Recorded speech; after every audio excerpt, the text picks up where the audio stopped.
golden summary. So this is something that took Mike and I a long time to create.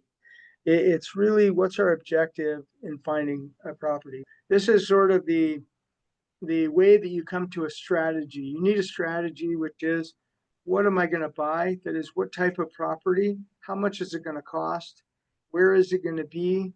What's the condition of the property? What's the number of bedrooms and bathrooms? What kind of neighborhood is it going to be in? Those are all the kinds of things that are strategy. How am I going to find it? What am I looking for?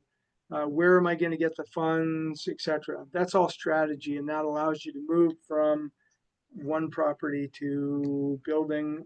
Strategy is what gets you to your objective. Your objective is, what do I want? It's what do I want? Why do I want it? And when do I want it? Do you want to build a portfolio of properties? You want a certain amount of cash flow? Do you want the properties that you have to stop giving you headaches? You want to get rid of some tenants? Do you want to travel the world, pay for your kids' college? Taking first your objective, that's why it's number one. Then going to your situation. Okay, this is the money that I have, the situation that I am in, the time that I have, my family situation, my expectations and responsibilities.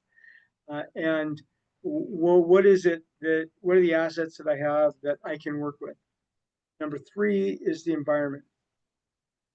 That is, what's the landscape in the marketplace? What are things selling for? What can you buy a good investment for?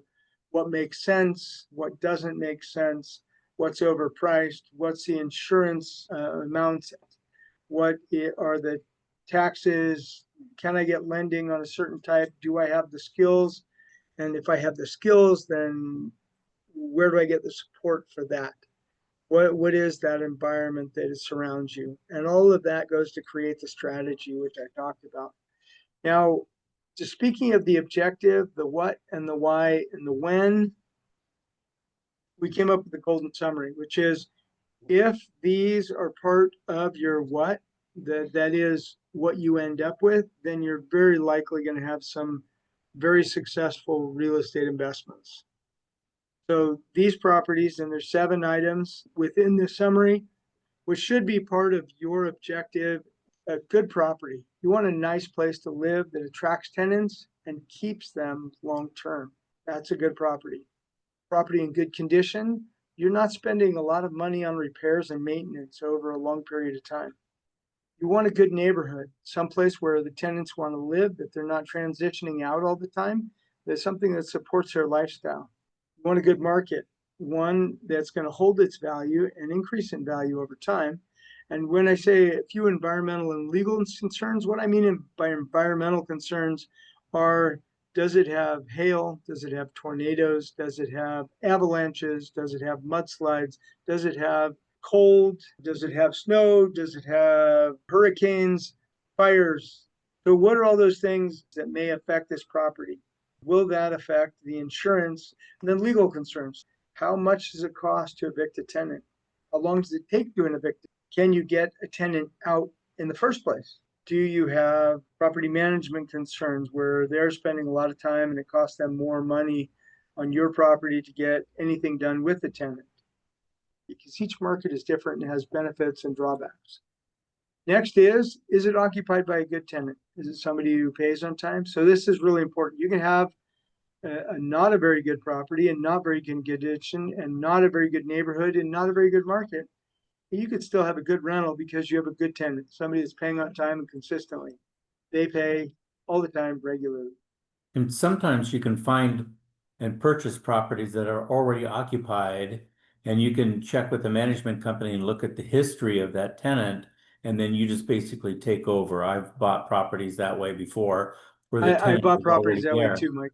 Not that they're out there in heavy amount, but you do come across them. And so what I've learned is call the property management companies and see if any of the owners are looking to sell, because the property management companies still want to continue to maintain the property. And just because an owner is selling doesn't mean that there's anything wrong with the property. Sometimes it's their own personal situation. Correct. And I have that situation going on right now.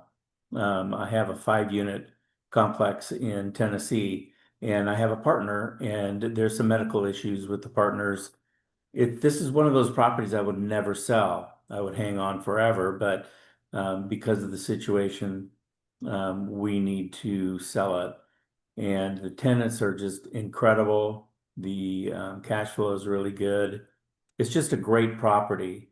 So, people have different situations and scenarios that pop up all the time But you're selling it because of your partner's medical because of condition. the partners. Yeah. Managed by good property managers. So make sure you have a good property manager because that keeps the tenants happy, keeps them in longer, it keeps them paying rent, and your expenses low. And lastly, be a good owner. Use good oversight. I have heard lots of stories of owners who just make bad decisions and they put it on the property manager to execute the decisions when the decisions that those decisions should have never been decided on. It should have been something else that should have happened. And it was just the owner was not providing either good oversight. Sometimes they're not watching anything that's going on. The property manager just goes wild. Sometimes the tenant goes wild and the property manager wants to do something but can't get the owner to step forward and get anything done. So there's lots of different reasons why people can lose money, but be a good owner and have good managers and keep good tenants, and that'll keep you in a much better situation with your investments.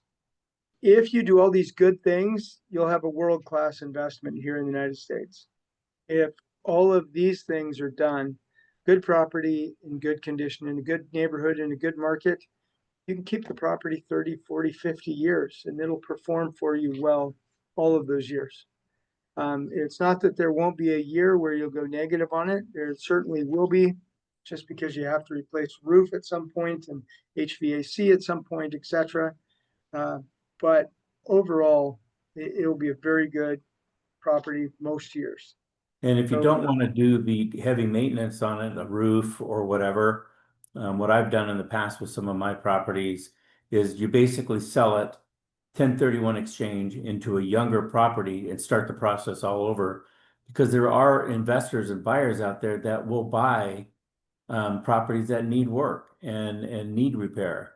So yeah, if you don't want to go through the hassle and do it, just exchange out of it and buy another property that's much younger. yeah, and there are investors out there that want to do that kind of work. Yes, many.